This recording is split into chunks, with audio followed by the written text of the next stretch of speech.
Tacos here, Kathy and Lynxfur. Now, do I have audio? Because now all of a sudden I'm not getting an audio input on the screen. I tested this mic earlier. Now it's not showing anything. So do I have a microphone? If I don't have a mic, I'm going to be pissed.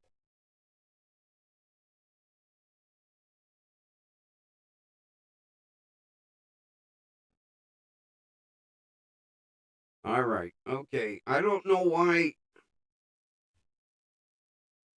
I tested this mic earlier this afternoon, and it was showing me audio inputs, and for some reason, the audio input meter has gone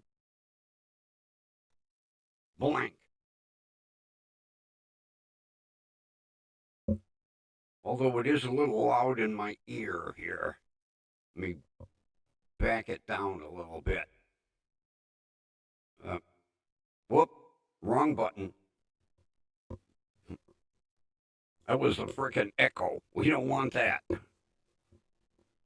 I gotta back this down just a little bit. It's a little too loud in my headphones. Okay. Yeah, I decided I'm gonna, we're going with the Christmas theme. Let's go with every microphone I own that turns colors.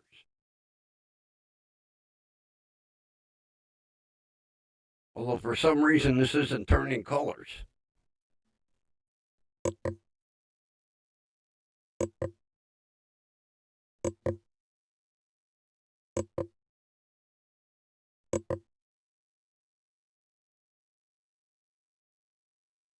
There.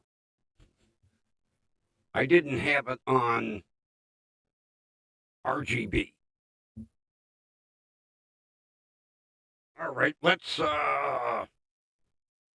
get started.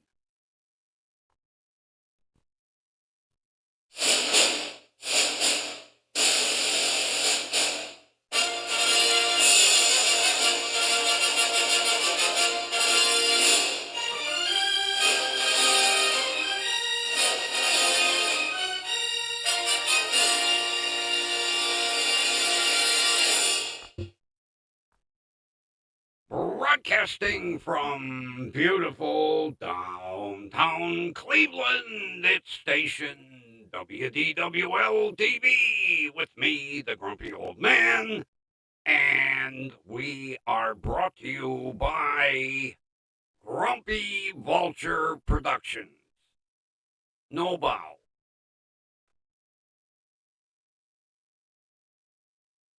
And we are going to do But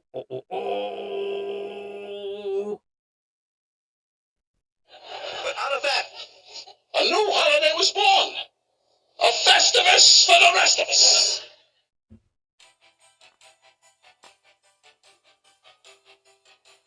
Nope, we don't want that. Sorry. Although that is nice music, but I'll get copyrighted. All right, here we go. The ceremonial nightly lighting of the Festivus pole.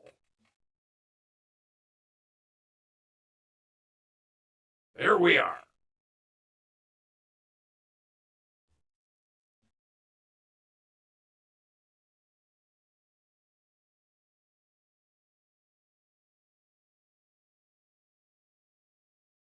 Okay, Ron, sounds good. Well, we're going into day 3 of the antibiotics, and they are slowly kicking in. I have not had to use the throat numbing spray as much today, but we still got tomorrow. Kathy said 4 days. We're into 3. I'm starting to feel some relief. Antibiotics are working. which I'm very happy to hear.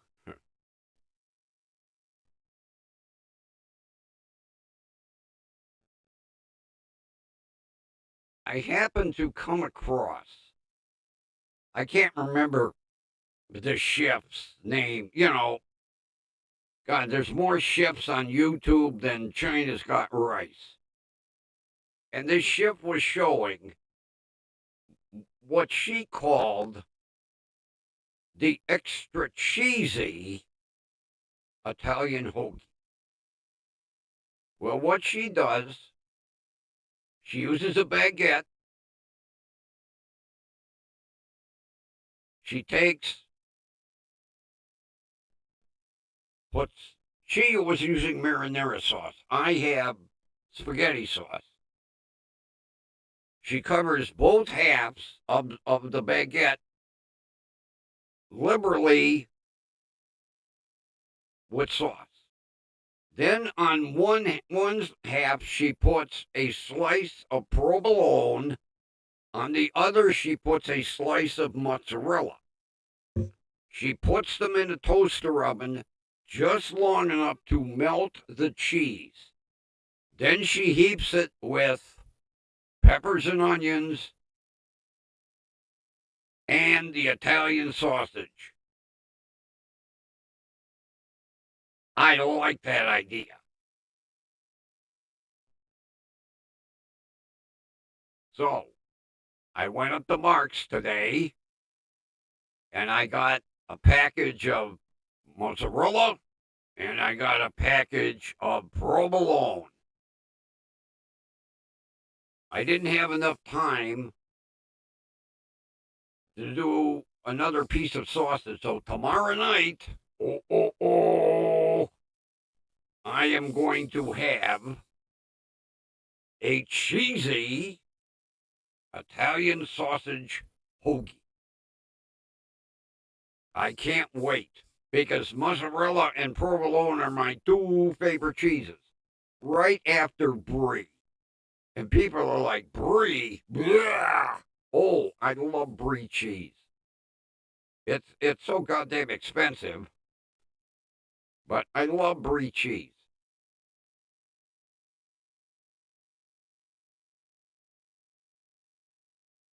When it's on sale,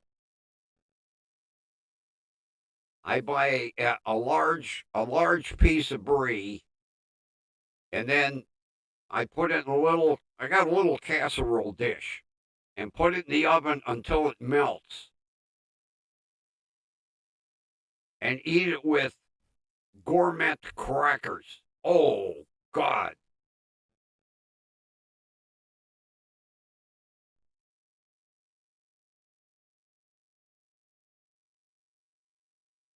brie is a very creamy cheese, and it's a very mild. Now, when you look at it, it has a rind on it. Everybody's like, oh, the rind is safe to eat. I I slice it and put it on a cracker, but putting it in the oven and melting it and then eating it with a good gourmet cracker. Oh my God.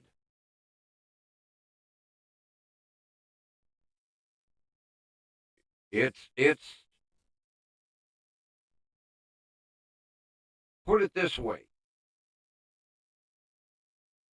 I love blue cheese. That would be number one on my list. Especially a good blue cheese dressing. As a matter of fact, I have a recipe I make my own. Then brie. As far as the provolone, I really prefer to go down to Gallucci's Italian Foods and get the good imported provolone. And same thing with the mozzarella. And then, American cheese, the other normal, Swiss, so on. But brie cheese, like I say, it's a little pricey, but it it's absolute. What you do is the best way to eat it. If you're going to eat it on a cracker, bring the cheese to room temperature.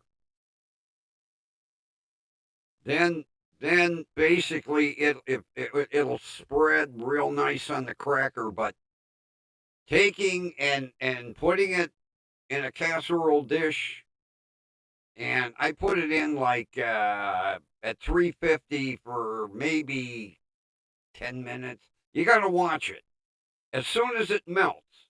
Now, don't wait till it bubbles and everything. As soon as it melts, it's ready to dip.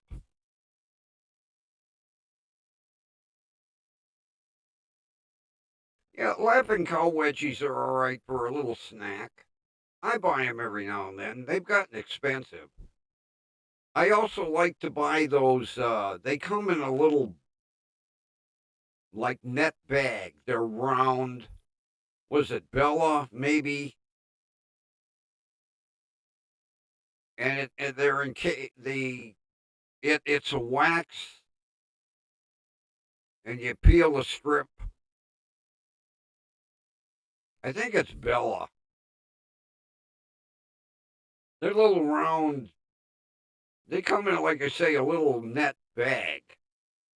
I like those.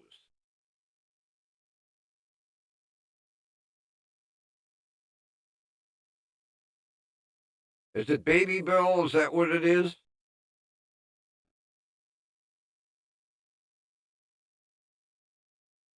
Yeah, I know Laughing Cow. That's those wedgies are good. And then the Baby Bells, I love those. The only problem is I have to watch my cheese intake. Otherwise, I'm pounding beer steins of Metamucil.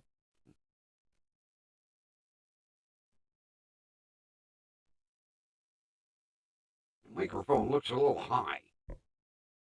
Bring it down, bring it down. There we go, that's better. Looked like it was going up my nose. Although it sounded a little better on the higher side. I'll leave it right there. Whoa.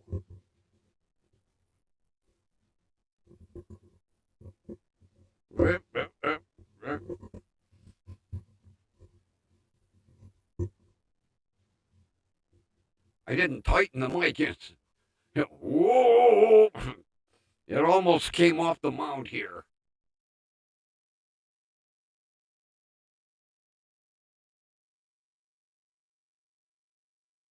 Yeah, I went up to Mark's, and the one woman at the service desk, I felt sorry for her today because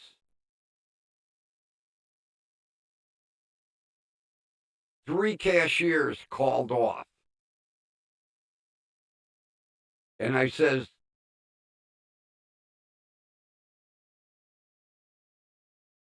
don't tell me it's Olivia. And she goes, nope, she was scheduled off. She had to scramble to get cashiers to come in from a couple of the other stores because no, of course, these nobody wants to answer the phone. They look down, they're like, whoop, it's work. Nope, I'm not going in. So the reason I found out this one cashier was from another store was because I was just about to tell her what cigarettes I needed for my neighbor. And I no sooner got Red 100, and this cashier comes over. I need singles. I need singles. So when she went back to her cash register and Sandy got the signals. Yeah, she got a signal for singles. I said, "Is that a new one?" And she goes, "No, she's from another store." I says, "Well, tell her that you don't just interrupt somebody when you need something." I said, "I was in the middle of telling you what cigarettes to get, and she runs up, 'I need singles, I need singles.'" I says, "Tell her to have, courtesy, politeness, something kids today don't have." I said, "What store is she from?" She goes, "Lower West Side." I was like, "Oh, it figures."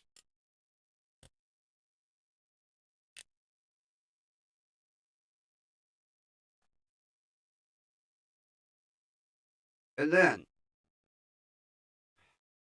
people are fucking ignorant. And I'm sure I'm going to offend somebody. I'm pulling into the parking lot, and I'm getting ready to pull in the parking space. And these three towel headed women were sauntering across the parking lot like they were herding goats.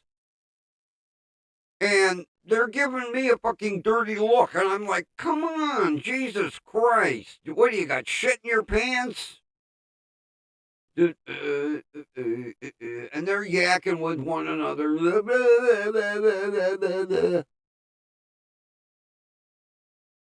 If I wouldn't have ended up getting arrested, I'd have run all three of them over. Talk about ignorant. It's like, I'm more important than you, and who cares you're pulling into a fucking parking space?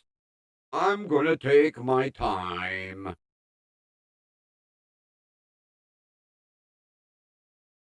I actually I was gonna ask him, walking so slow, what are you, practicing to herd goats or what? Come on, move your asses. Look dead at me and just.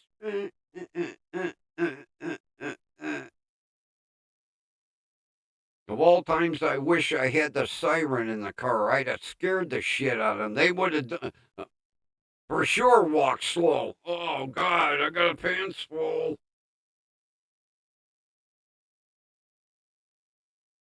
Goddamn goat herders.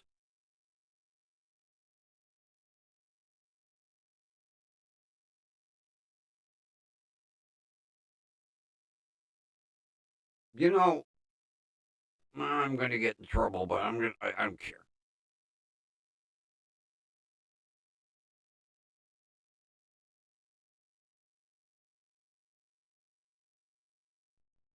When when we welcome you to our country, kind of abide by the country customs and things. You're not the most important fucking person on earth. And I have found that these goddamn towelhead women had this attitude that I am God. You will bow to me. You'll bow to the bumper of my Passat. That's what you'll bow to. Arrogant as fuck. All three of them just looking right at me. We know you want this parking space, and we know there's three cars behind you, but fuck all of yous. We're just gonna take our time walking to our Lexus.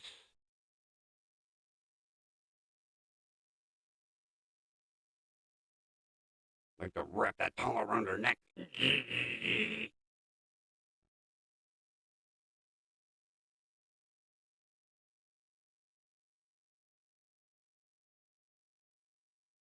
And the two cars behind me, they're creeping right up on my ass. They're thinking I'm causing the problem.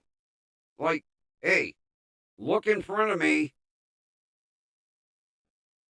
You got three women out there herding goats.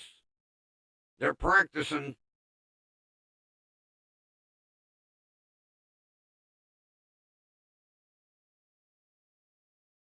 They're lucky that this isn't 60 years ago.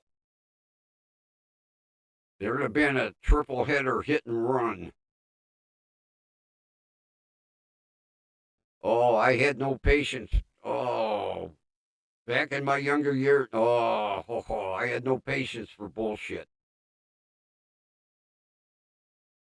I told you the story about the asshole that was in front of me, and every time he made a turn, didn't use a turn signal. So after about the fifth time he did that, we were sitting at a traffic light. I walked up to the side of his car, tapped on the window. Can I help you? Yeah. You know this lever on the side of your steering column? You know what it's used for? It's a turn signal. But it's obvious you don't know what the hell it's for. And I reached in and I broke the son of a bitch off and I threw it in his lap and I said, there. Maybe when you get it repaired, you'll learn what it's for. Man, that guy blew that red light and took off. He was like, this guy's crazy. Yep, I were. Of course, nowadays, you never know who's packing. I've calmed down quite a bit. I just internalize it now. That's why I'm on blood pressure pills.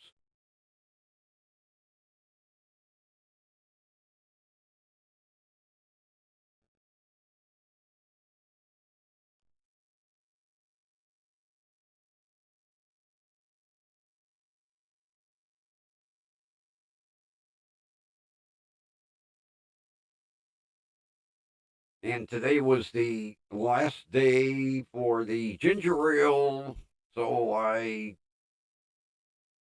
grabbed three. They were 3 for $5. So I grabbed three Verners,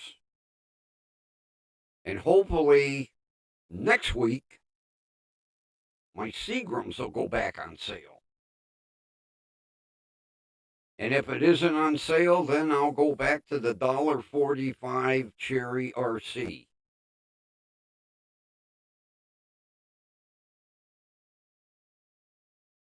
What are we making tonight, Ron? Flaming fillet of yak?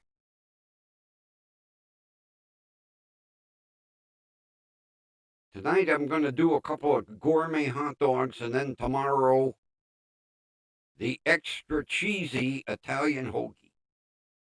Oh, I can't wait.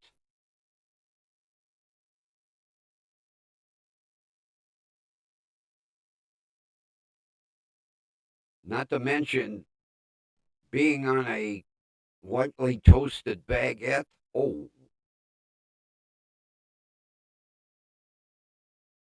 yeah, I'll have melted mozzarella on one side and melted provolone on the other, and a heaping spoonful of peppers and onions.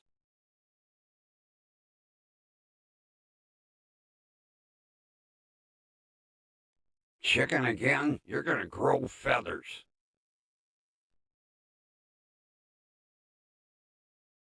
I'll tell you what, ever since I had food poisoning at my buddy's house, I don't eat much chicken anymore. I really don't. If I get a taste for chicken salad, I buy the chicken in a can. I throw it in the food processor and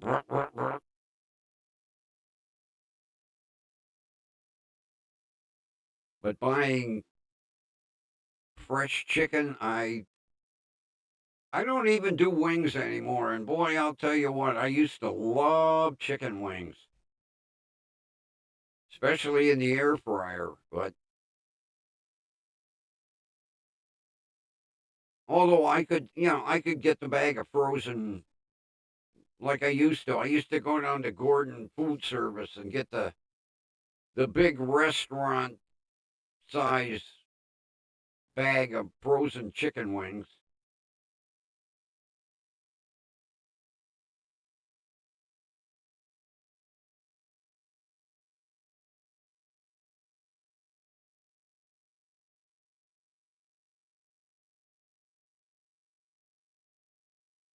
But see, I'm a little fussy when it comes to wings.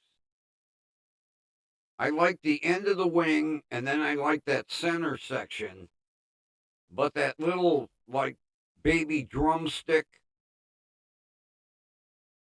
and it seems like those bags always have more baby drumsticks than they have the center pieces or the end of the wing.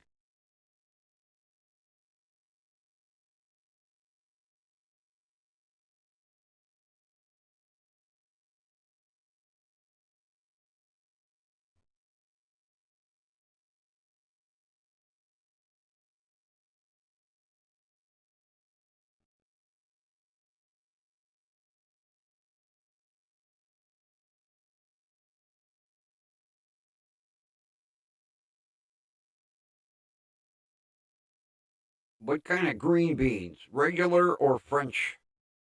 I like French cut green beans.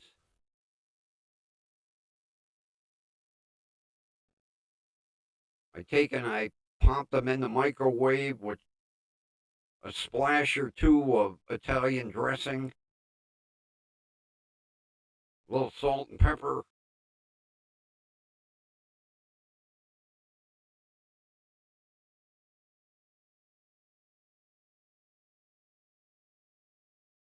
I like sugar snaps too. I like the I like to get the sugar snaps fresh, and then I steam them. Nothing better than fresh steamed sugar snaps.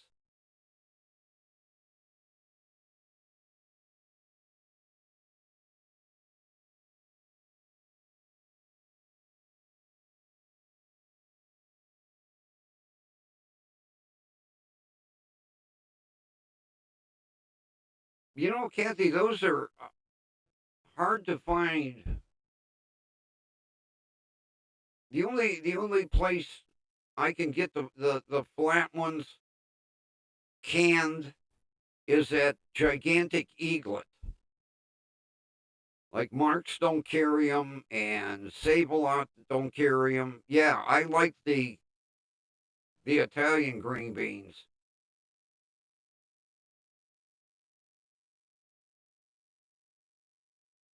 And same thing, if I want them fresh, I have to go to Gigantic Eaglet.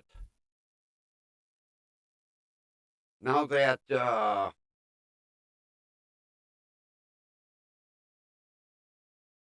company that makes the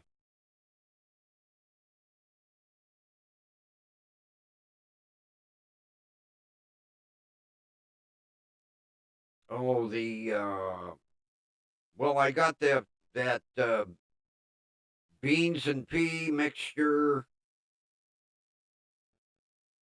What the hell's the name of that company?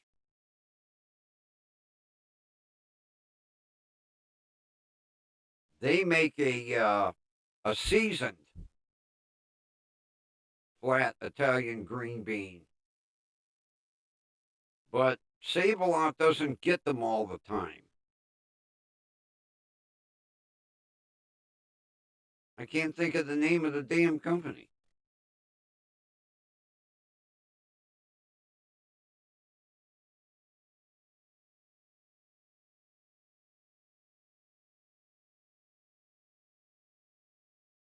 Man, the memory's going.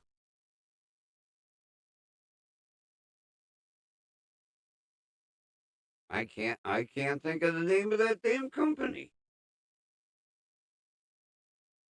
Because I tried them Southern, whatever the hell they were, peas and beans or whatever it was. Those are good. I got to get some more of those. But they also make a seasoned Italian green bean, but I can't get them. And well, Gigantic Eagle carries them all the time, but I hate going to that store.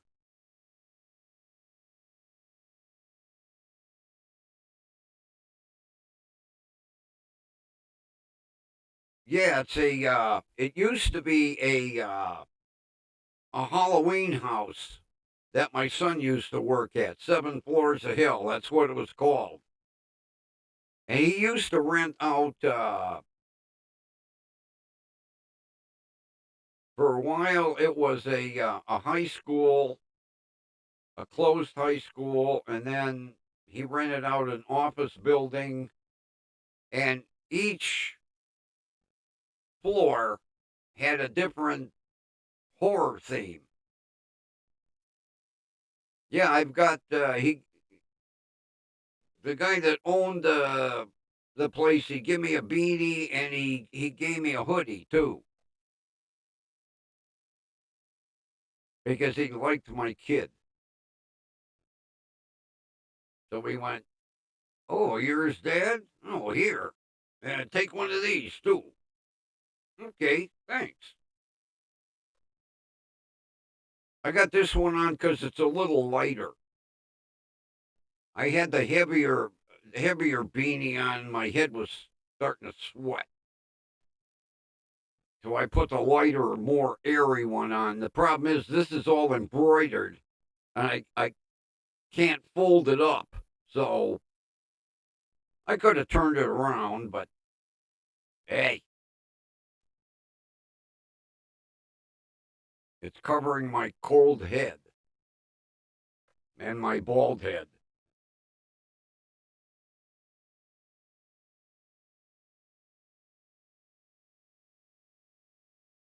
I can't think of the name of that canning company.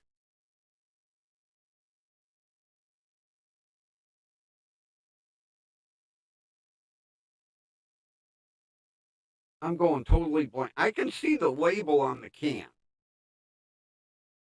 I just can't read the name.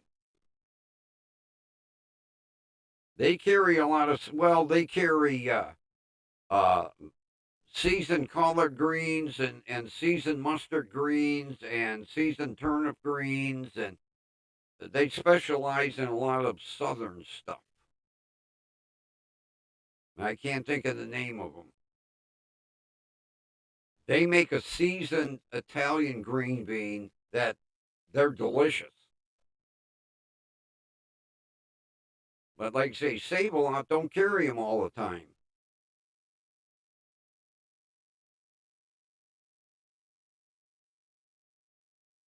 That's it. Glory Foods. Kathy saved me. Yeah, they make a delicious seasoned Italian flat bean. I eat the whole can at once. I get to the bottom of the bowl and I like, well, that didn't last long. I love them. But like I say, Save a Lot doesn't have them all the time. And they carry almost the whole line of Glory Food stuff. I don't know what, maybe they don't sell up here. Or they just don't have the extra room or, but like say, Gigantic Eaglet, they have them all the time. Have you ever tried them, Kathy?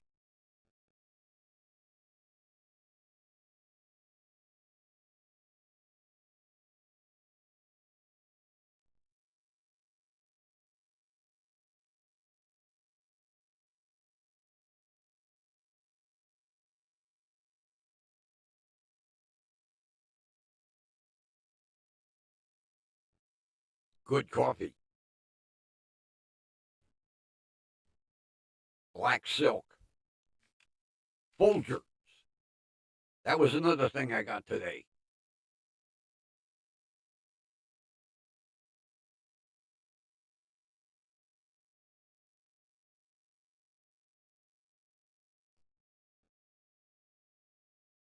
Yeah, well, okra isn't very popular up here north.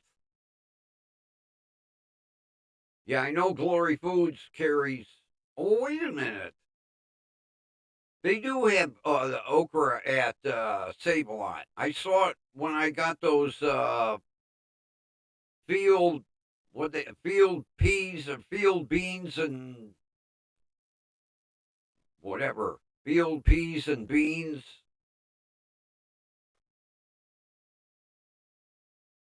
Yeah, because it was the I can picture the shelf,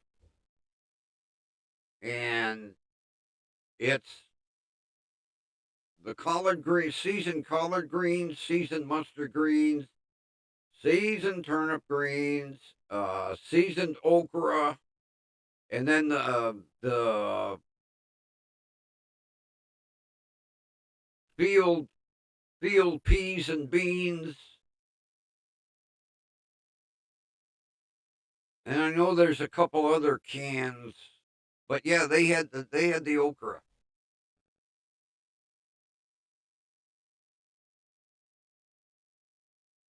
I know they make a big line of foods, and a lot of it is all southern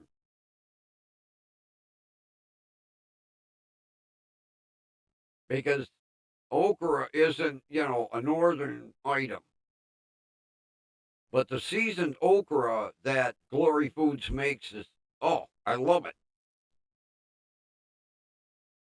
There isn't anything that they make that I don't like.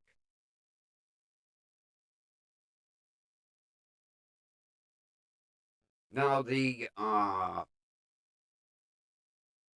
mustard greens were a little on the bitter side. The turnip greens were in between, they had a little bite to them.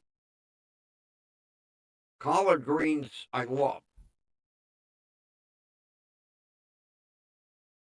especially if I can find them fresh. And then if I can find smoked pork hocks, then I throw them all in a pot and slowly simmer them. Oh, God, nothing better than hocks and greens, man.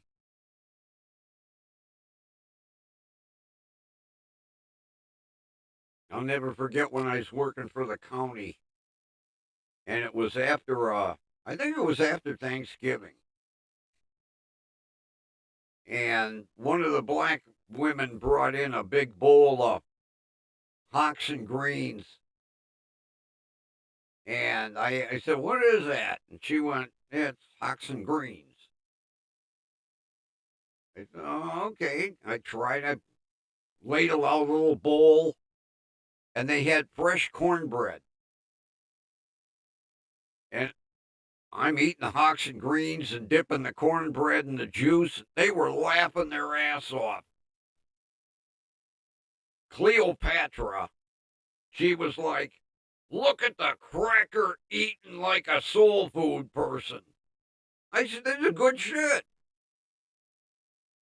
She goes, "You crackers don't eat that." I said, "What have I got in front of me?" Cleopatra was crazy. Oh, God, that woman. She could make the whole building laugh. She was crazy. Yeah, Cleopatra. That was her name.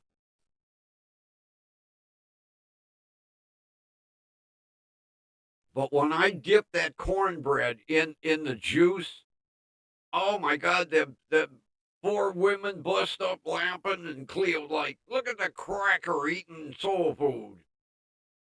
I says, "Hey, Miss Cracker enjoys this."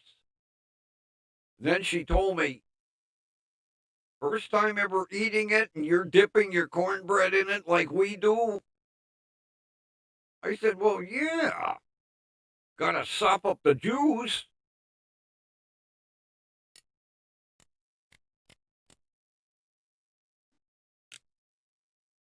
I couldn't wait until the day after a holiday when they would come in and just put on a spread down on the lunch table. Almost as good as when I was working for the Jewish funeral home. When they would come in after a holy day, and brisket and gefilte fish and creamed herring and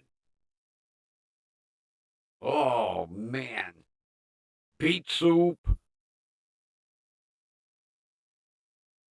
And I was the only Gentile that they invited down to partake. But oh God, I miss working with the black ladies at the county, and I miss working with the Jew boys out at the funeral home because boy, the best of both worlds when it comes to food. I haven't had good gefilte fish in years. Or matzo ball soup. I'll never forget the first time I ordered matzo ball soup. I was at, oh God, what was the name of that restaurant over on Payne Avenue? Bill of Fare. Bill of Fare. It was a little Jewish deli slash diner. And it was cold weather. And I ordered a corned beef sandwich and I wanted some soup. And I said to the waitress, well, what's the soup of the day? And she went, matzo ball. I'd never had it. She brings a bowl out, and the matzo ball was like the size of a softball. And I looked at it, and I looked at her. She went, you're not Jewish, are you? No. How could you tell? She says, the way you're looking at that matzo ball. I said, well, how do I eat it? She said, cut it up in the soup. Okay. I ordered something to go. I said, I want a to go matzo ball soup. I want to have some for dinner now. And I haven't had decent matzo ball soup since. And since I no longer go over to the Jewish funeral home, man, I haven't had good gefilte fish or beet soup since.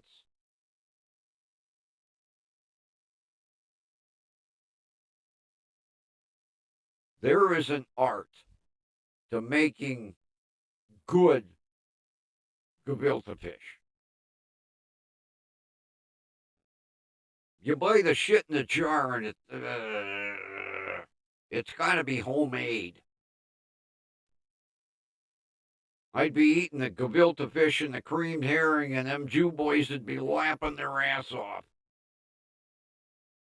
Matter of fact, Larry Miller always used to comment, he goes, how do you eat that shit? I said, it's your food. He goes, I don't eat that shit.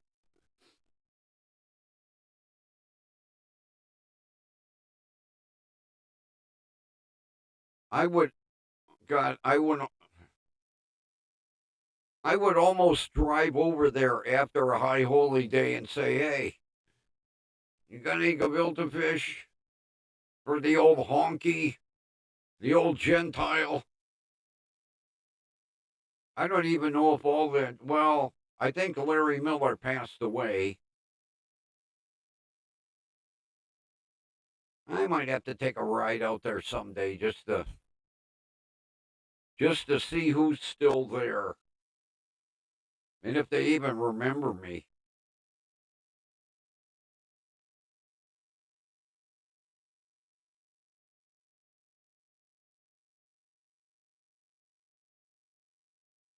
Yeah, one day. That way I can stop at Bialys and get fresh bagels.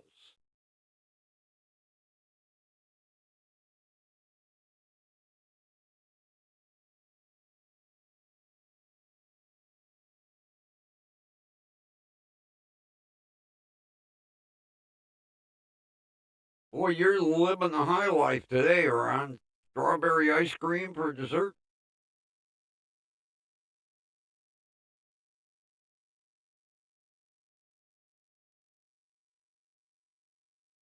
I think the best strawberry ice cream is Edie. I'll tell you what, Edie's, any of their ice cream is just to die for.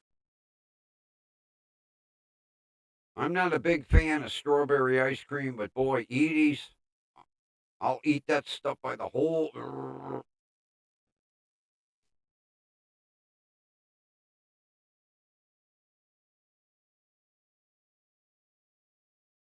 Yeah, I haven't been over at Bialys Bakery, and well, since I stopped going, you know, since I stopped working for them, I just don't like driving over to that side. Go over to Mayfield Heights. Although it's easy because I could take the shore way to MLK and make the loop at MLK at University Circle and then go up Mayfield. That way I could have the best of both worlds because I could stop at Mayfield and go into the Italian bakery and get fresh pizza, and then swing over on Cedar and stop at Bialys. One day, well, when the weather, that's a that's a trip for spring.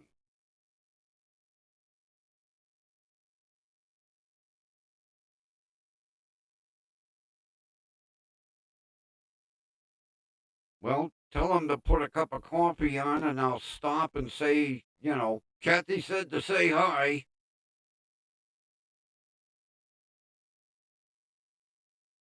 Oh yeah, that's your old stomping grounds over there. That's why. That's when I mention it, you know exactly where I'm going. And then I could swing up Broadway and hit Kaiser Meats, and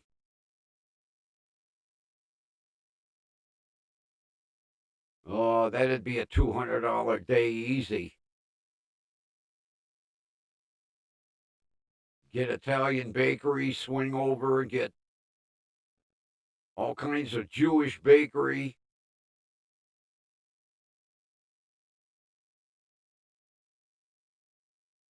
Then swing over and get some good Hungarian sausage, and then stop at another bakery.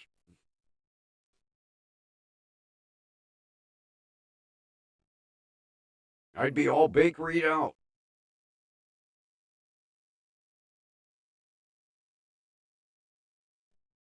Maybe even get some cannolis.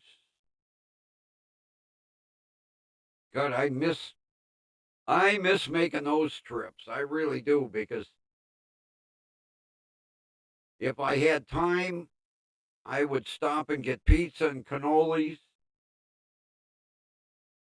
and swing over to Bialys and get bagels and salt sticks And if I happened to be going to the funeral home, there was always time to stop at Kaiser's and hit the bakery.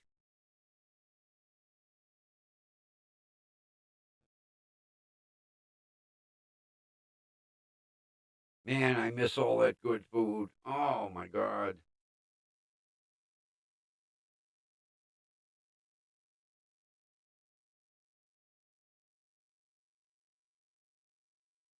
Although this Fligner's, yeah, Fligner's meat market, they make a Hungarian sausage that is very, very close to Kaiser's. That's why I order it.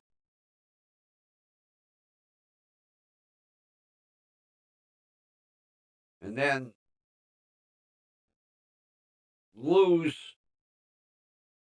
they make great hot Italian sausage, which is very close to what I used to get at Gallucci. So, it's amazing to go into Mark's and get the stuff prepackaged like that, and it tastes authentic.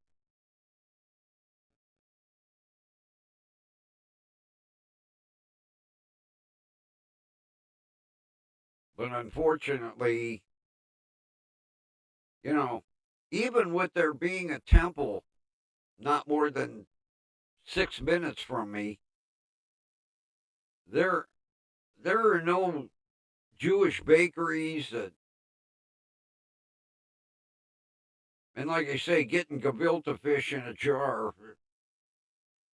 stuff just don't taste right. I'm multi-ethnic.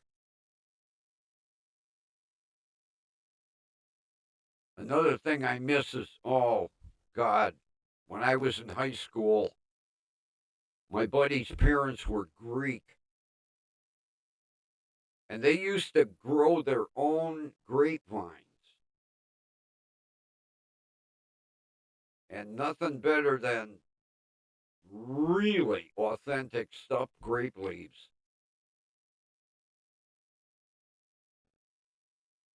and spinach pies. Oh God, his grandmother used to make the best spinach pies. Oh God,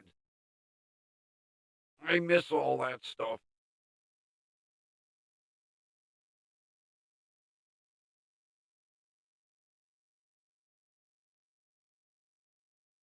God, I haven't had a good gyro in a while either. And I got a dynamite gyro shop just down the street. But I've been on a protest with that place. I used to go in every Saturday, get me a gyro with extra meat and extra sauce. And one Saturday, I get a sandwich and I get home.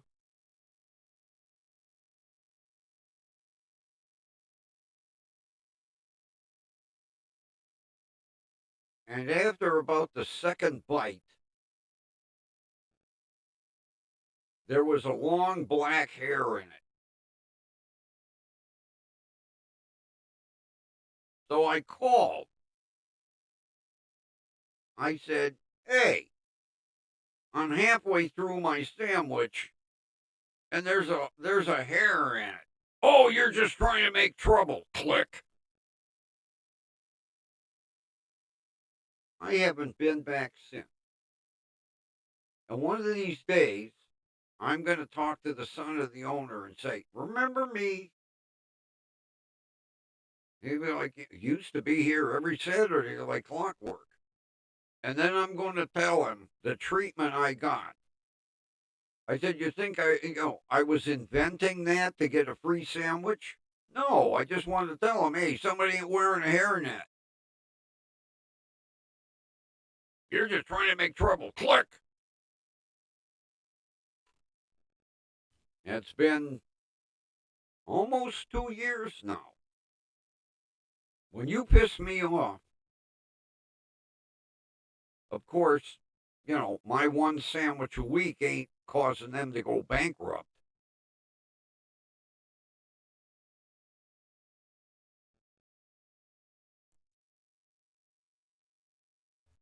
What I should have done was wrap the sandwich back up and drove up there and called the owner's son over and said, "What's wrong with this sandwich?" He'd opened it up and went, "Oh, we'll take care of it. Hold on." But no, I made the mistake of just making a phone call, and one of the women that answered the phone, "You're just trying to make trouble." Ow. Oh, she slammed that goddamn phone down, and I haven't been back since. And God, oh, no, they have euros to die for. And I never, when when I get good food like that, they are pricey. I don't argue about price.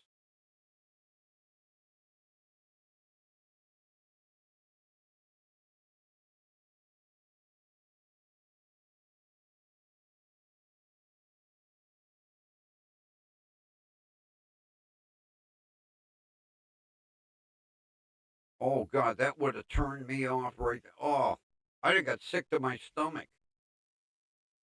I almost did. I threw the sandwich away. It was a goddamn shame. I mean, I'm not rich.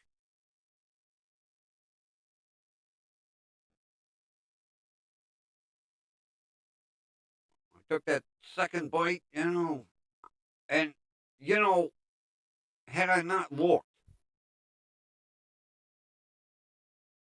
it would have been a different story. Although I probably would have been like, ugh. I looked down at that sandwich.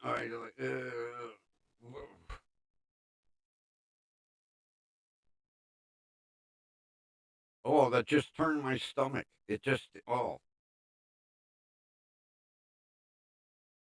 would have turned my stomach even more if I'd have gone, hey.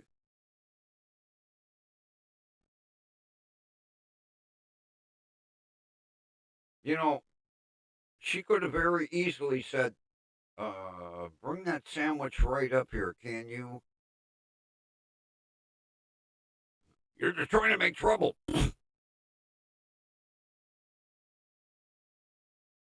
It wasn't my hair. I don't fucking have any.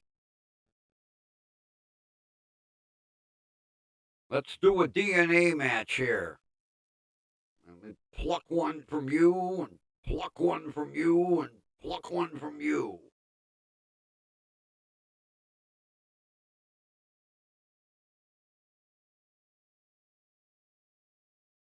And we've got a couple of gyro shops. Nothing compares to theirs because they they order the best meat. I mean, all of their ingredients are top notch. That's why basically if you don't call and order, you're standing in line for like an hour to get a sandwich.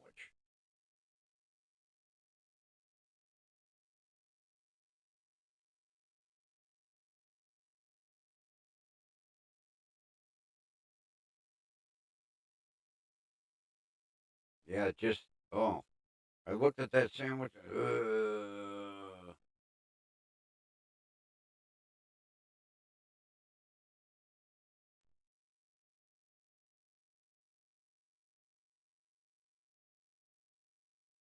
Oh God, I forgot the name of the goddamn corned beef shop downtown. It's easily an hour wait for a sandwich. Easily.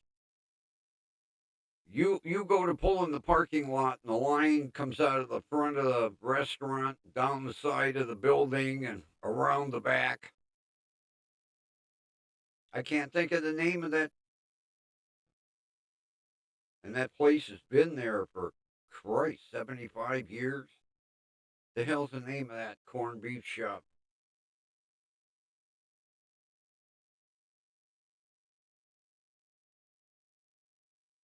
Man, it's been so long since I've been down there, I can't think of the name of it. And they are like that every single day of the week.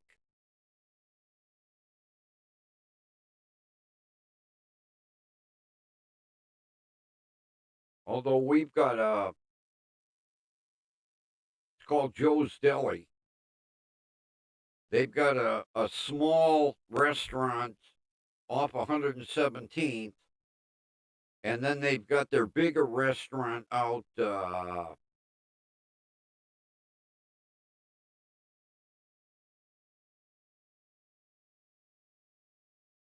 in Rocky River.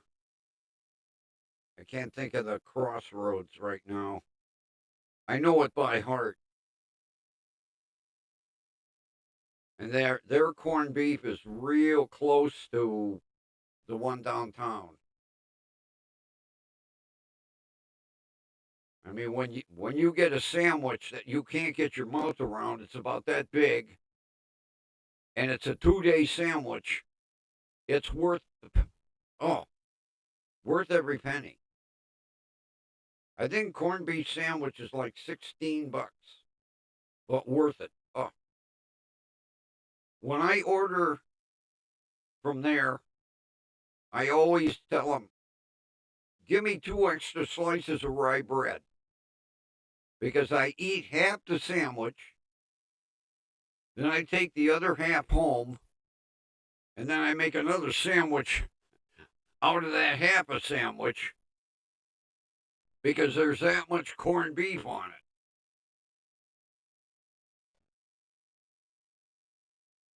And pastrami. Oh, God, do they have the. Oh. When I go there, it's a toss up. Do I want corned beef or do I want pastrami? Usually, what I do is, all right, the last time I had corned beef, I'll have pastrami this time.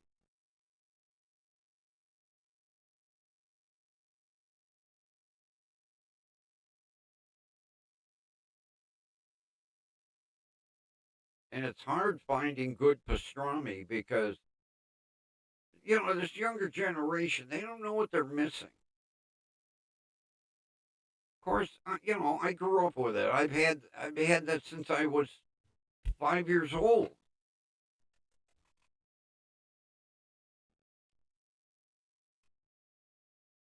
You mentioned pastrami. Nowadays, the kids are like, what? What's a pastrami? It's a sandwich. Really? Pastrami?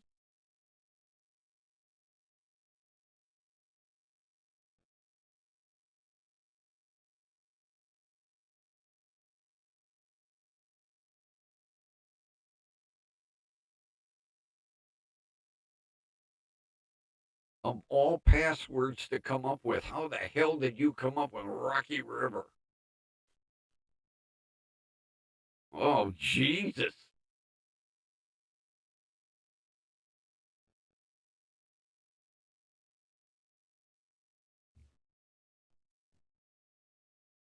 God, you make it sound so recent. Oh, when we got internet, like you're way back in the sticks. How long you had internet? Oh, about 3 weeks now.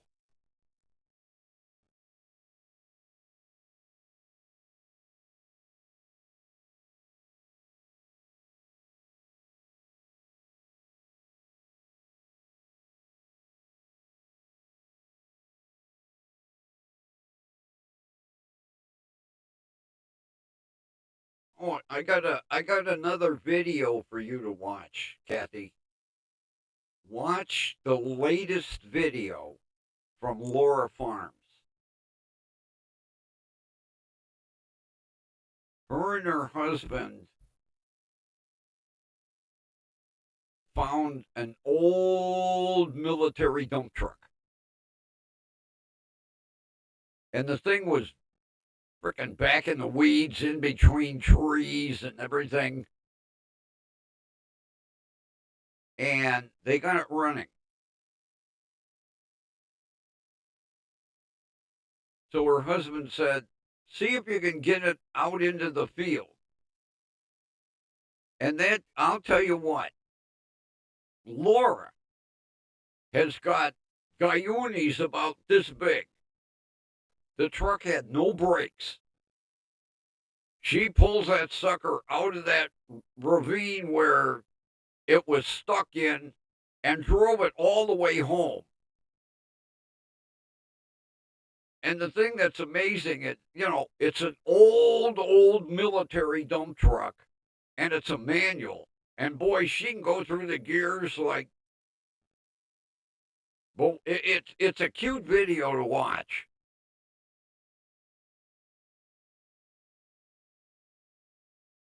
Laura, Laura Farms.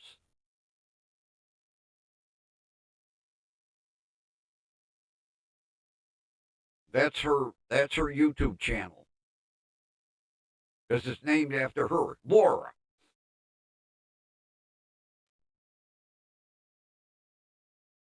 You like the kitty video today? I came across that by accident. I was looking down the YouTube videos and cat raises a squirrel. I got to check this out. It was amazing how that cat, like it was one of hers.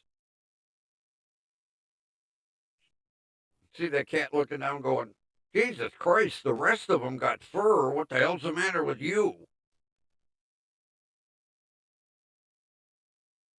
It kind of broke my heart when they let it go. Even though it hung around and it came back every day, the kittens, they're looking out the window going, how come he's out there and we're in here? And then when it got full grown, they were still at the sliding door going, how come you're out there and we're in here?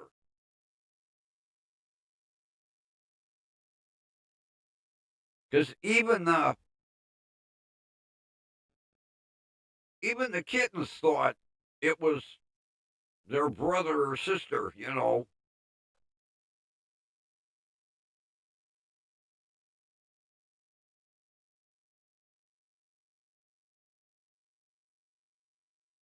But the amazing thing was that cat never blinked an eye. It's like, well, I got one that's really naked here. And all the kittens got all their fur. Oh, those were the most adorable kittens. Oh, I'd have taken them all. They'd have been the crazy cat guy. But there's that little baby squirrel nursing away with the rest of them. But I liked when the squirrel's outside and the kittens are like, how come we're stuck in here and you get to go outside and play?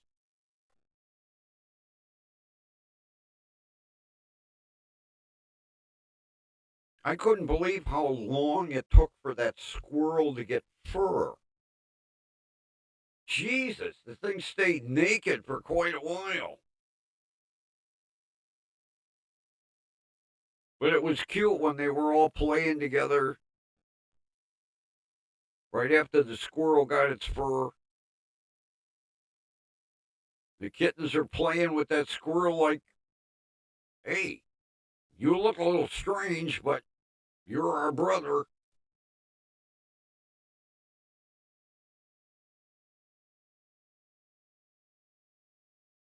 That would have been the last. I would have never figured a cat would adopt a squirrel like that. I that video really shocked the shit out of me. To see that cat treat that baby squirrel like it was like she gave birth to it.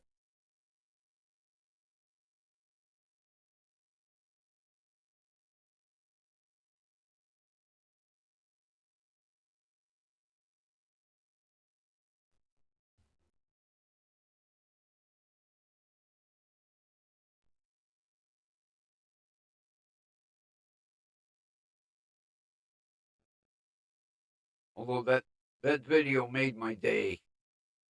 I had a big smile on my face most of the morning. I was like, what a cute way to start the day. Because I did my playback and I was just looking down the list and a cat raises squirrel or something like that. And I click on it. I was like, isn't this cute?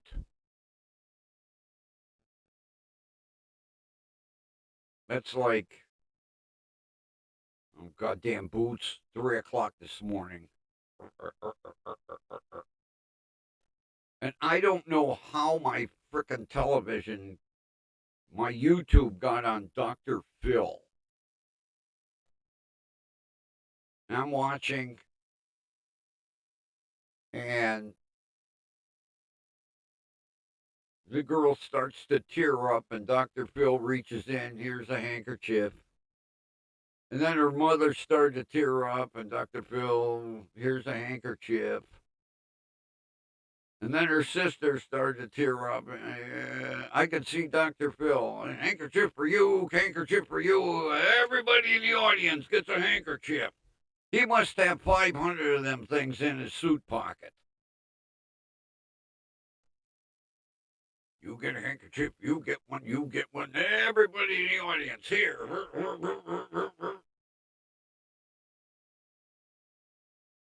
Before showtime, bring over that gross of handkerchiefs. I gotta fill my pockets here.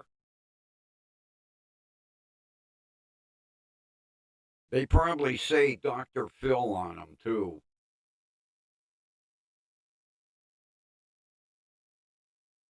It'd be like one here. Need a handkerchief? Yeah.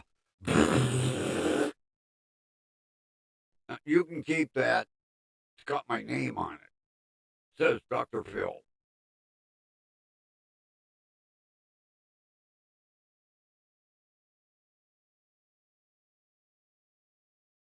I wasn't too wide awake. I can't remember what hokey bullshit he had, what the theme of the show was that day.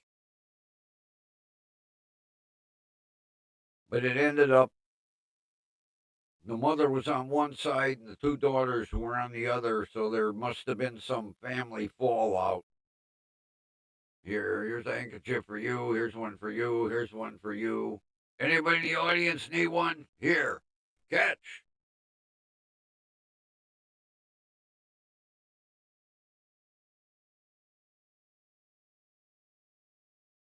I don't know how people can watch him. He is so hokey.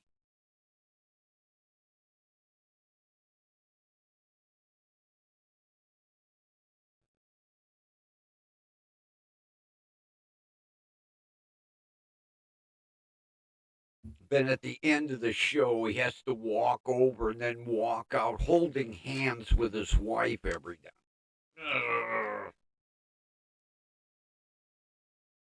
Talk about sickening.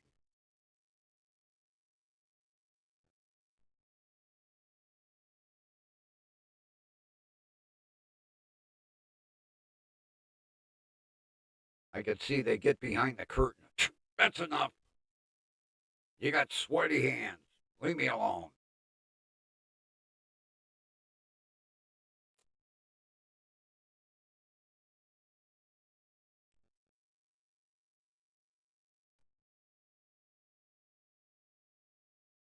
And it seems like no matter what the theme of the show,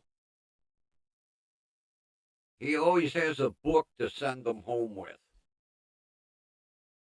Here's a book I wrote on such and such. Here's a book I wrote on this. Here's a book I wrote on that.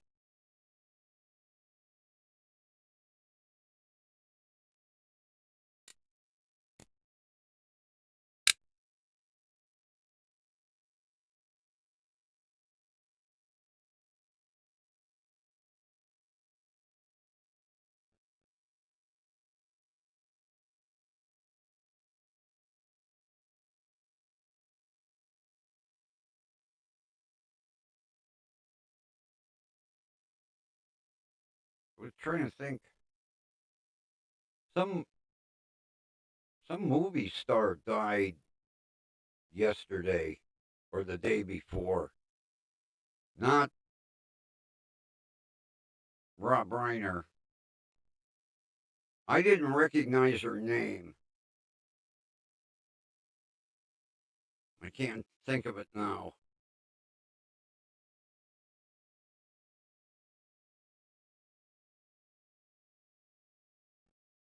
Any day now, they'll be publishing the list of all the stars we lost in 2025.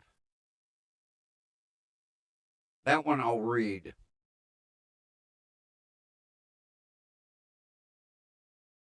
Got a lot of the stars from when I was growing up are all gone. Although it's hard to believe Dick Van Dyke, 100 years old, boy, that guy looks good. Still got his faculties and still really limber. Although I don't think he could be dancing to Chitty Chitty Bang Bang anymore, but hard to believe he's 100 years old.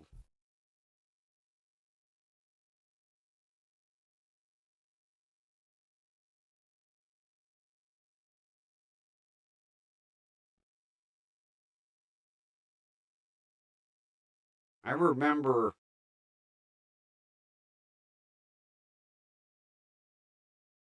when his granddaughter passed away, and that is eons ago.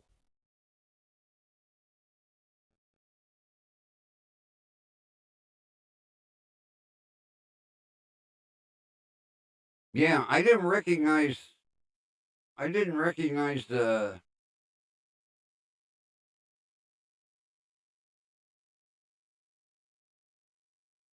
because when his granddaughter passed away, they lived well, his granddaughter lived down somewhere in southern Ohio. And we're going back to late 60s, maybe.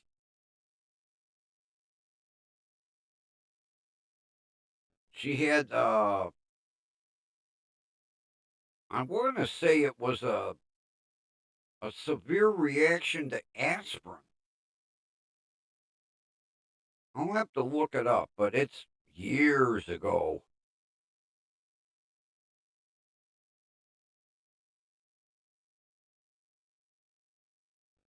I was just going to say that, Kathy. A cricket in the house is supposed to be good luck. I don't know how. Boy, they irritate the shit out of you because you can never find them. You hear it, and then it's like, it's over in the corner. No, it's not. It's over that corner. Ah, it's over here now. I don't know whoever came up with that, but yeah, they say a cricket in the house is good luck.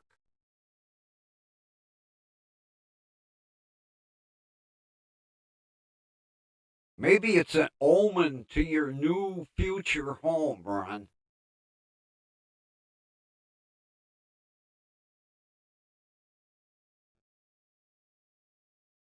Oh, yeah, that thing's going to drive him crazy all night now. If he can't find it, he'll no sooner start to doze off and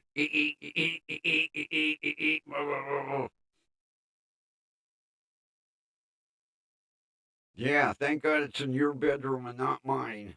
Although Boots would find it for me.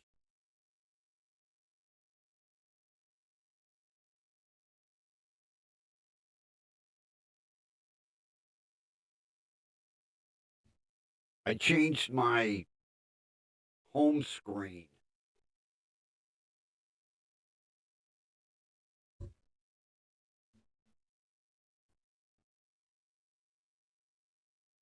There he is when I got him. That was how big he was when I got him. Matter of fact, that was about 2 months. Finally getting him not to bite me. Little Mr. Pink Nose.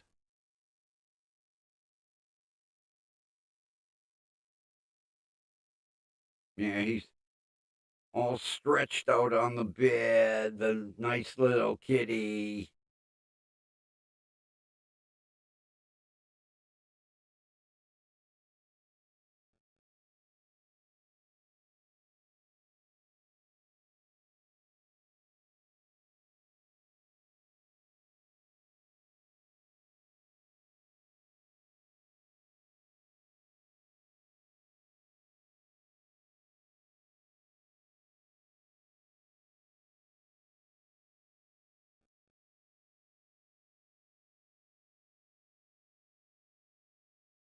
And there he is now, Mr. Blobbo, the Billy with legs.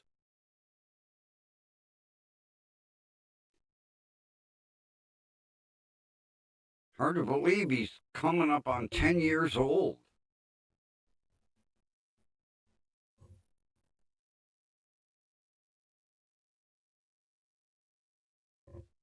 Matter of fact, he is. I got him in 2014. God, he's 11 years old. Still like a kitten.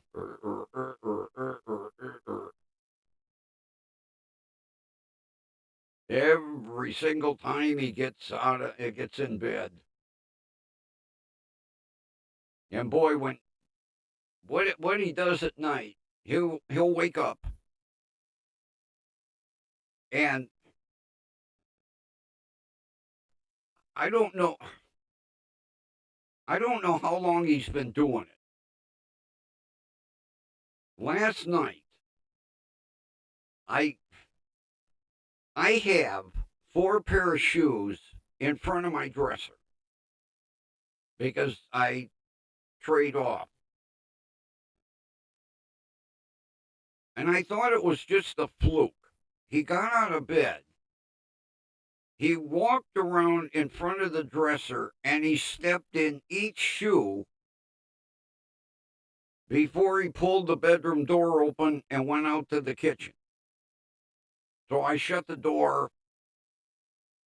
Half hour, 45 minutes later, comes bounding in the bed.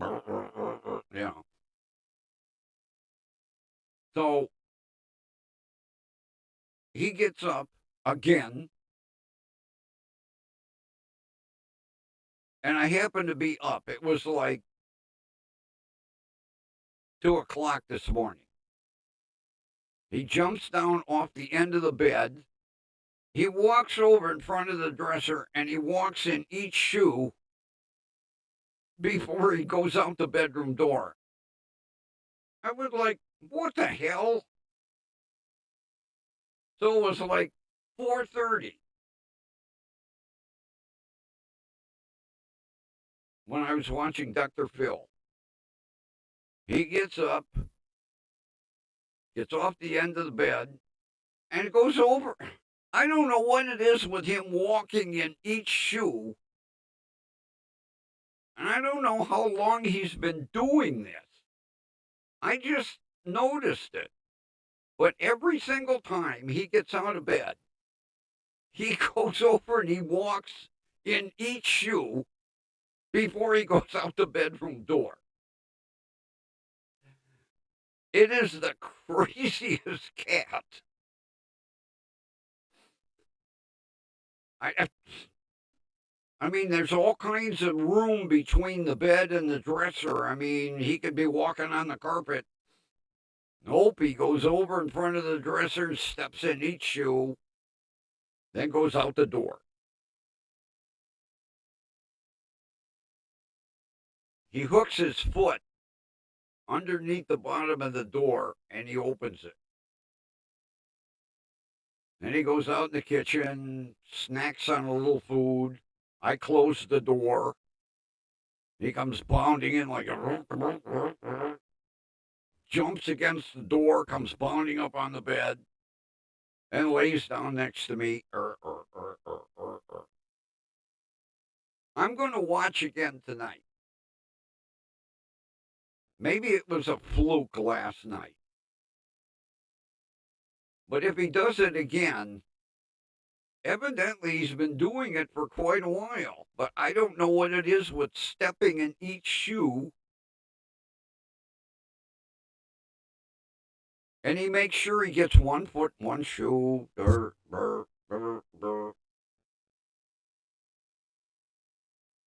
don't know what that routine is. Matter of fact, I can't wait to tell Joyce tomorrow when she calls. I'm going to ask her, does Bengal do anything strange? Well, yeah. Yeah, she sent me a picture 2 Sundays ago. When she is making her coffee in the morning, Bengal jumps up on the counter and sits on top of the microwave and watches her make coffee.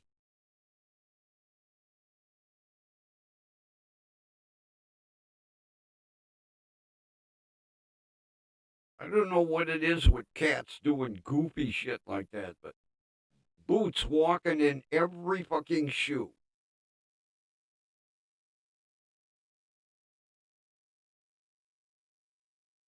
I might just pull out another pair.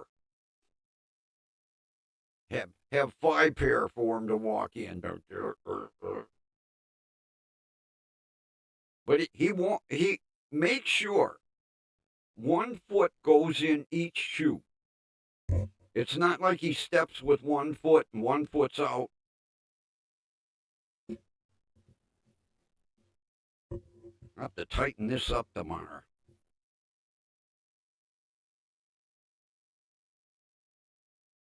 I don't know why my damn audio bar isn't working. That is odd. I mean, I got sound. It's just usually I see it on my audio meter. Maybe I broke it.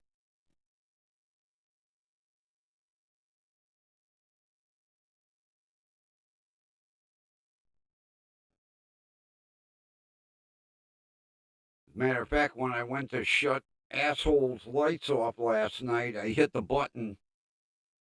And if you notice, they're really slow tonight, changing color. I decided, I'll leave it.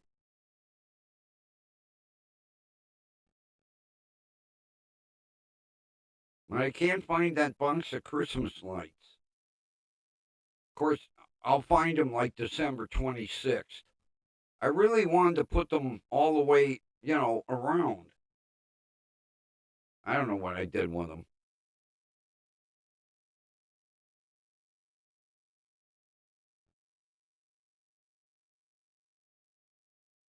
Really?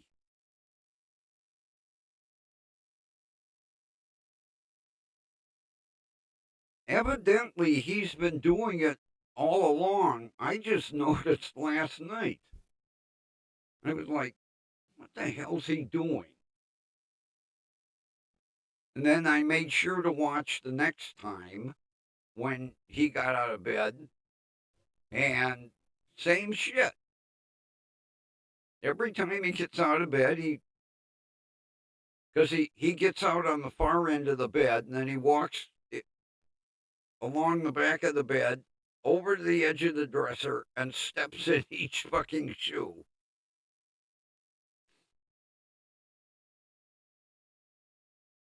I thought maybe there was something on the carpet, you know. I like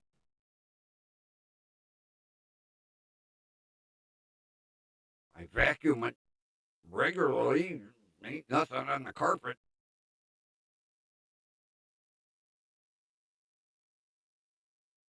Because I mean, he walks on the carpet all the way out to the kitchen.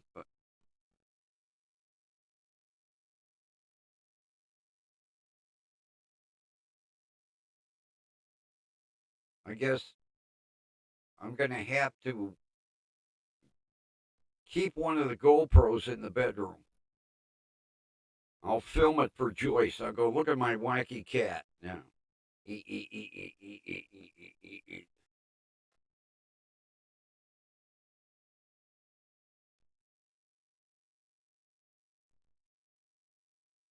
That Folgers black silk is good coffee. Good. I like dark coffee, and boy, got good flavor.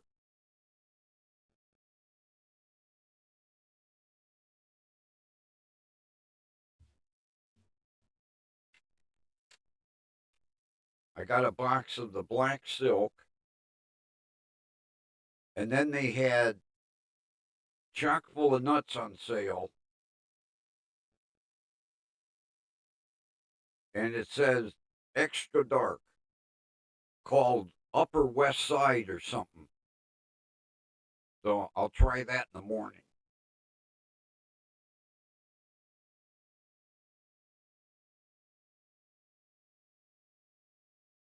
But I got that Harry and David's dark roast. It ain't dark roast. That's more like medium roast. I was kind of disappointed with their coffee. Although maybe if I got grounds and fired up my Mr. Coffee again, but then I'd have to go get filters and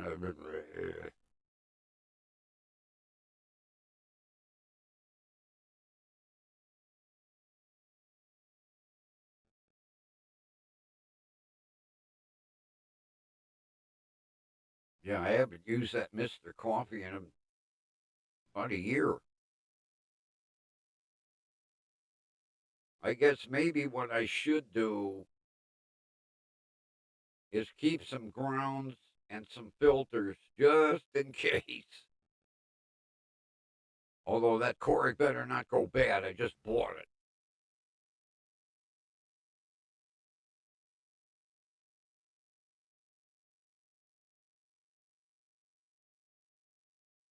Although today the computer screen, now watch, it'll go out now. I don't know, it must have had a bug in it yesterday. It kept going on and off and on and off, and I was like, oh, if you're going bad, you're going to piss me off because I've only had the thing like 2 years. And I'm so spoiled with this curved monitor. It really is easier on the eyes because I was fooling around updating the computers over in Studio One today. And I'm like staring at that flat screen. Then I come over and look at this one. I was like, oh, I can see the difference.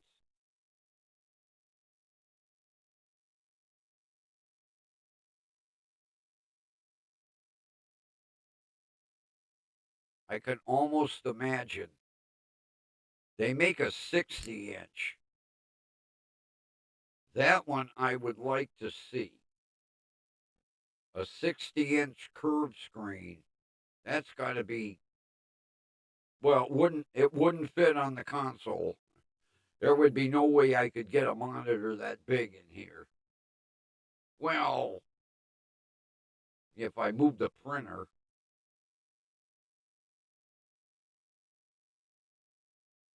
Don't need no monitors right now.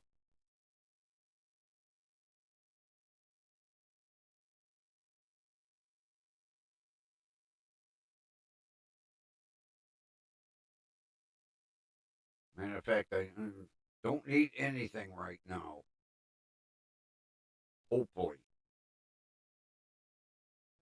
That goddamn washer killed me having to buy that thing. Oh, Jesus. I still hate that machine.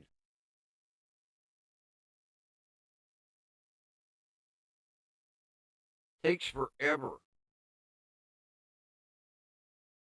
You know, I could do 2 or 3 loads of laundry in like an hour and a half. Well, it takes longer with the dryer, but I mean, 22 minutes.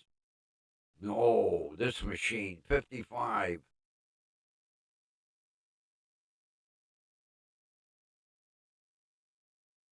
But I'm stuck with it. Hopefully, it's the last washer I ever dry. Hopefully, it's the last washer I ever dry. I would hate to think, like 5 years from now, if I had to buy a washing machine, what more computerized bullshit would be on it.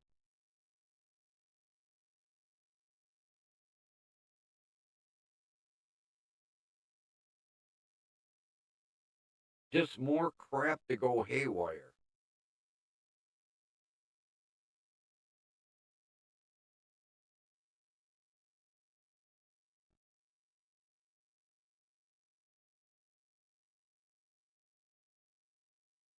Although I found a hardware store. Oh, it's down in southern Ohio. That still sells wringer washers.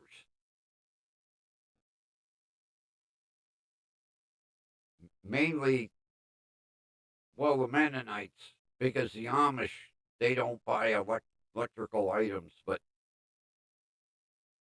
the Mennonites buy wringer washers. Talk about living in the past. Jeez. That was what my grandmother had. I didn't know they still made them. As a matter of fact, I was reading about items that they carried, and for the Amish, maybe the not so orthodox Amish and the Mennonites, they have refrigerators that are powered by natural gas. I never heard of a natural gas refrigerator. But instead of electricity, it cools and freezes with natural gas. Interesting.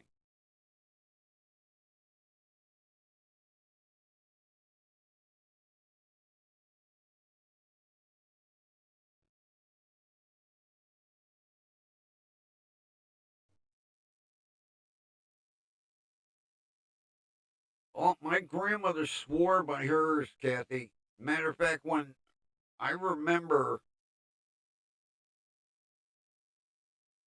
I had to be maybe 8, 9 years old, and hers quit working. And my grandfather was going to buy her an automatic, and she said, "No goddamn way.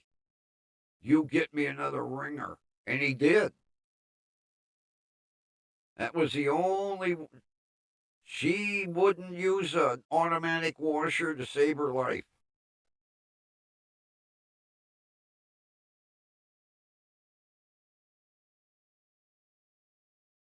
Yeah, I never heard of a gas refrigerator.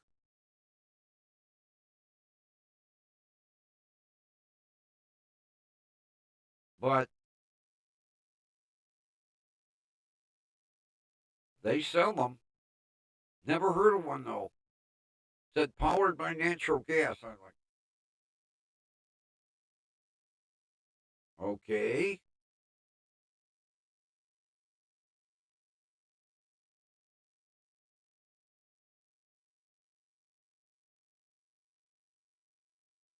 Although,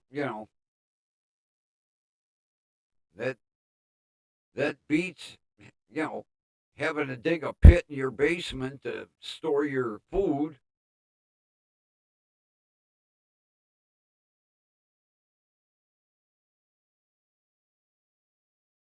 But it's this hardware store it's down in the heart of Amish country in southern Ohio.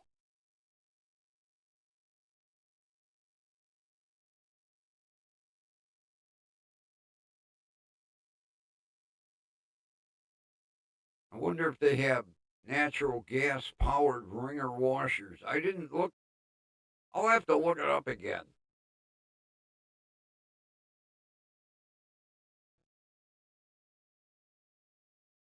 The Amish probably have wringer washers powered by horses. The horse walks on a treadmill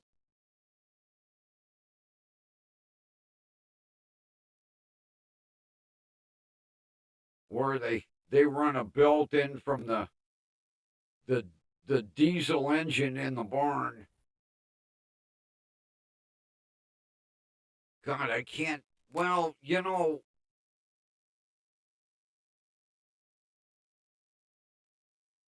kids grow up that way. I just can't. I can't see living without electricity and running water and heating with a wood stove and man. But they still do it to this day. Although I know they did put up a big protest when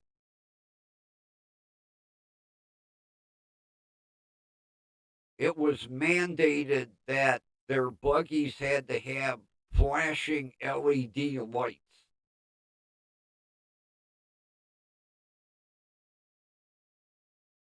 But that's the only modern thing that they have on their horse and buggy is state, I think it's state required, flashing LED lights.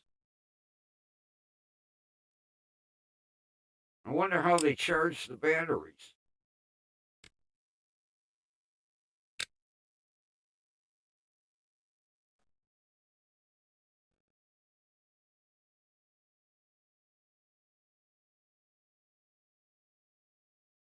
I could see an Amish kid standing at the edge of the road watching, brand new SUVs drive by. Like, wonder what those are like.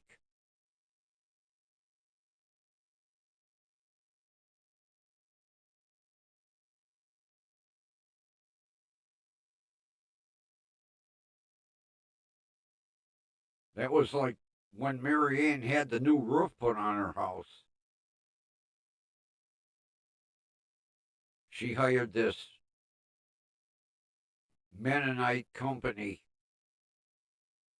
and they came in a big van. They had a driver,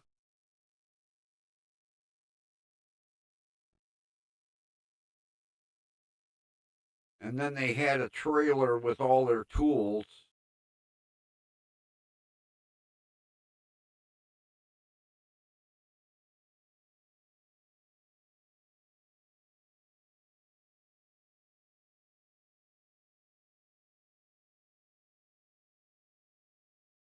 Because, I mean, you could tell they were Mennonites. I mean,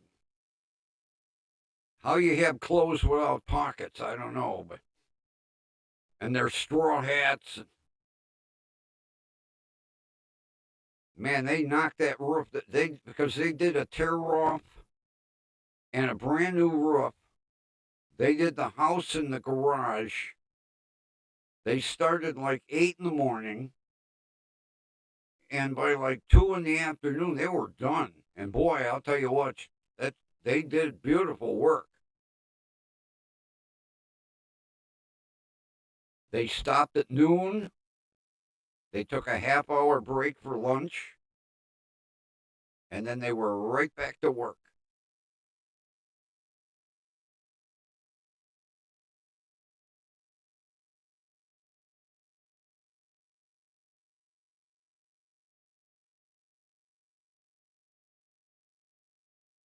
Because she asked them, she goes, "You're gonna have this done in one day, right?" And they were like, "Yep."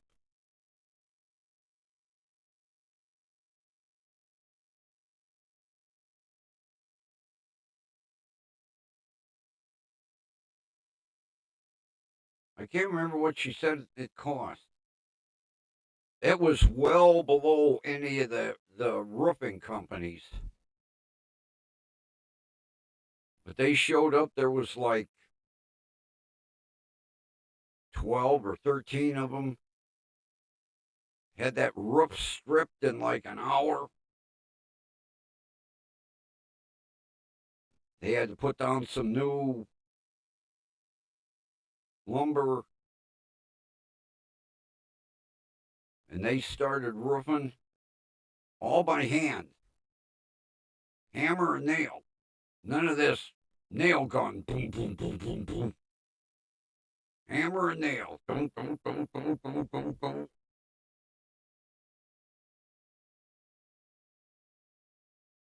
But you look at that roof, and boy, it's just absolutely perfect.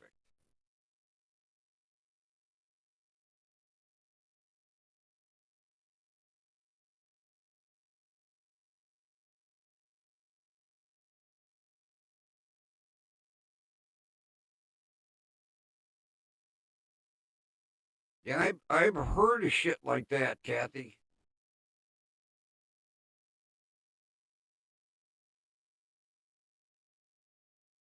I also read where basically if you go against them, they make you disappear. I wouldn't think the Amish would be like that. But if you rebel, you become part of the pasture. They plow you under.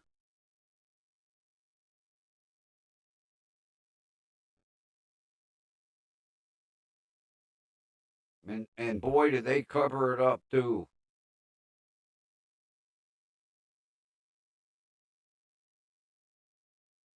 You don't hear anybody in the community going, "What happened to Brother Amos?"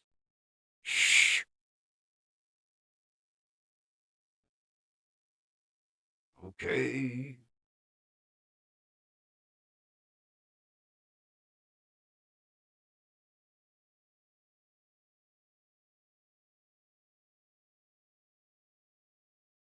Almost as bad as that. What the hell? The LDS community? Boy, there's another bunch.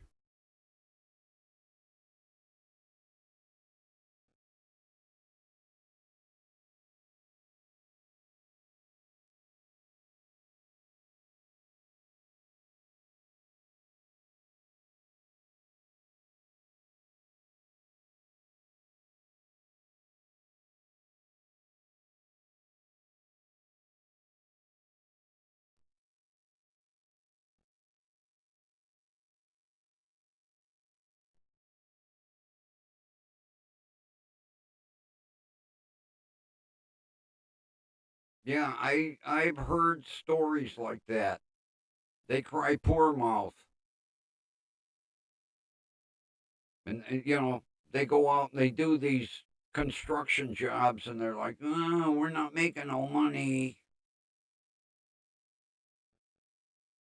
All the money goes to the elders.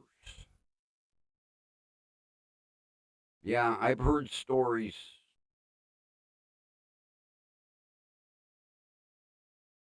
They're not as all sweetsy cutesy as everybody thinks.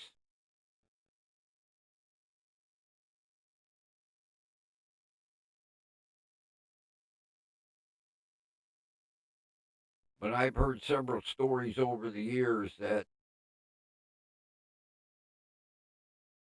if you buck the elders, you end up manure out in a pasture somewhere.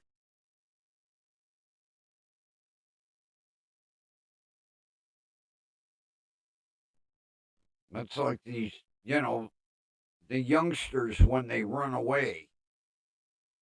Then they decide, oh, modern life isn't for us. They won't let them come back. You're disowned and tough it. You ain't coming back here. I remember that stupid program years ago. What was it called? Breaking Amish or something?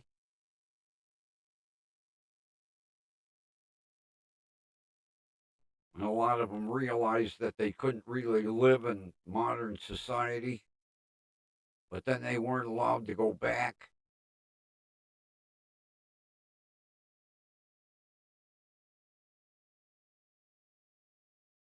Yeah, interesting communities.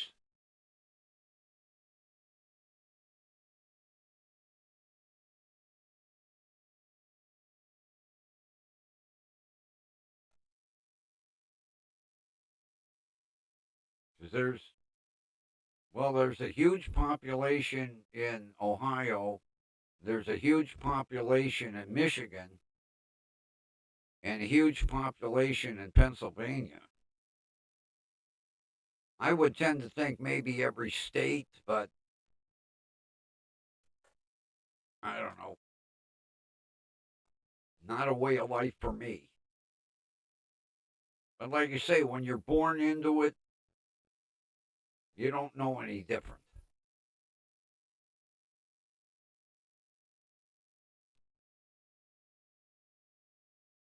Just a real harsh life. It really is.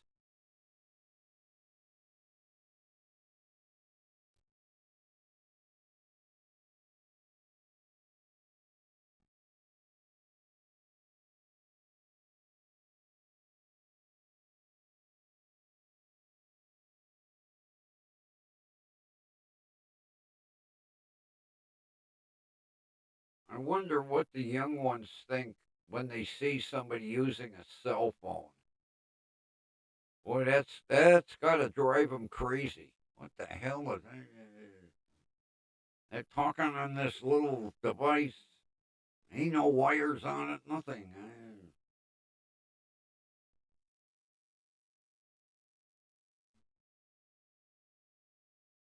Like you say, not a way of life for me. Thank God I wasn't born into that community.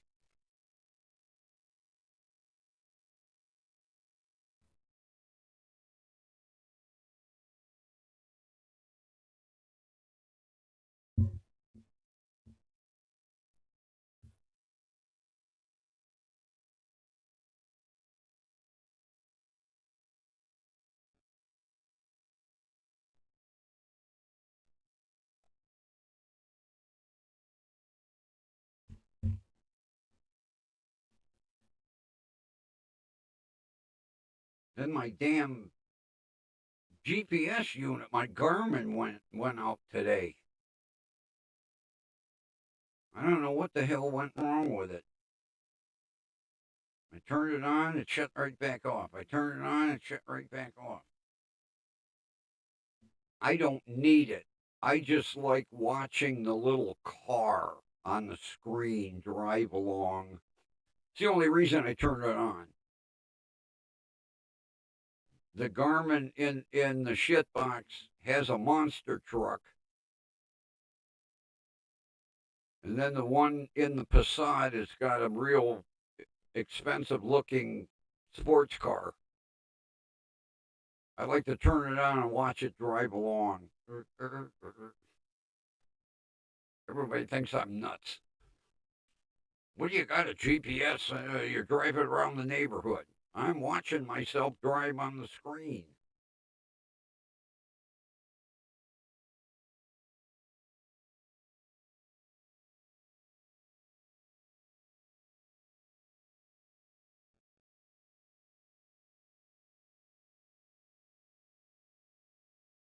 So did you enjoy your strawberry ice cream there, Lynxfur?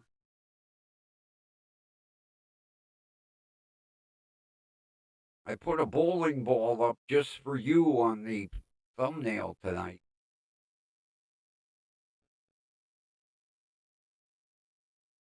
No, it's something with the power plug. I don't know if it's the cord or the connection on the back because it's plugged in all the time. So the battery should be fully charged, although maybe the battery's going bad.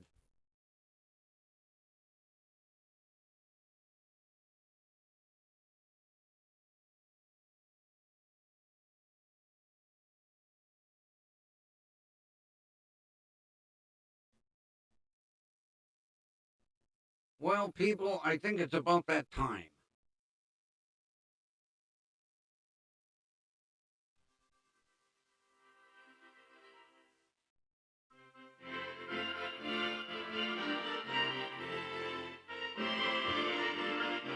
Hopefully Monday I'll be able to sing.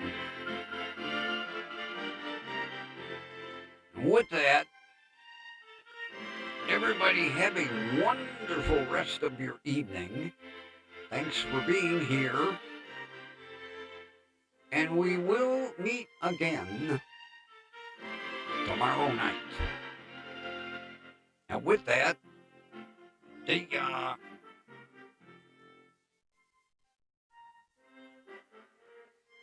two.